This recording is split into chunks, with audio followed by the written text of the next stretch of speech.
সকল কর্মসূচিগুলোতে উপস্থিত থেকে উদ্বোধনের মাধ্যমে তিনি আমাদের উৎসাহ জুগিয়েছেন, আমাদের সাহস জুগিয়েছেন, সবসময় আমাদের পাশে থেকেছেন। সেই জন্য আমি আমার যুব সমাজের পক্ষ থেকে আমি তাকে আবারও অভিনন্দন, শুভেচ্ছা এবং কৃতজ্ঞতা জানাই। সম্মানিত উপস্থিতি, সম্মানিত নেতৃবৃন্দ, উনি আরও কিছু পদক্ষেপ নিয়েছেন।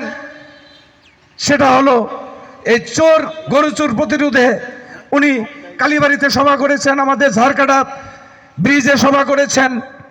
ওনার আরও কিছু পরিকল্পনা ছিল, কিন্তু আমরা খুব অল্প সময়ের মধ্যেই তাকে হয়তো আমাদেরকে বিদায় জানাতে হবে, যার জন্য আমরা প্রস্তুত ছিলাম না। তো আমরা তার যে কর্মকাণ্ড সেগুলিকে বুকে ধারণ করে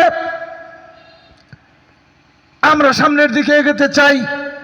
সম্মানিত উপস্থিতি, সম্মানিত নেতৃবৃন্দ, আজকে দেশনায়ক তারেক রহমান যে ডাক দিয়েছে সাম্য এবং মানবিক সমাজ বিনির্মাণে একটা সুন্দর বাংলাদেশ গড়ার যে প্রত্যয় ব্যক্ত করেছে, তার সাথে এই মাদারগঞ্জের যুব সমাজ, ছাত্র সমাজ এবং স্বেচ্ছাসেবক দল আমরা সেটাকে প্রতিষ্ঠিত করার জন্য, সেটাকে বাস্তবে রূপ দেওয়ার জন্য, আজকের যে পুলিশিং সভা সেটাকে বাস্তবে রূপ দেওয়ার জন্য আমরা দৃঢ় প্রতিজ্ঞ থেকে আমরা আজকে ওয়াদা করতে চাই।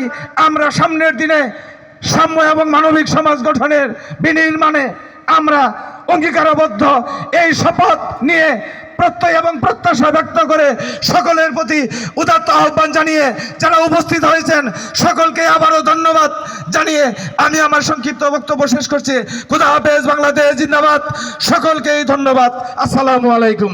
শহীদ জিয়া অমর হোক, দেশনেত্রী বেগম খালেদা জিয়া জিন্দাবাদ, বিট পুলিশিং সভা জিন্দাবাদ জিন্দাবাদ। সকলকেই ধন্যবাদ। আসসালামু আলাইকুম। ধন্যবাদ জনাব মোহাম্মদ মুখলেসুর রহমান মুখলেস মহোদয়কে তার বক্তব্য প্রদান করার জন্য। বিট পুলিশিং বাড়ি বাড়ি নিরাপদ সমাজ গড়ি।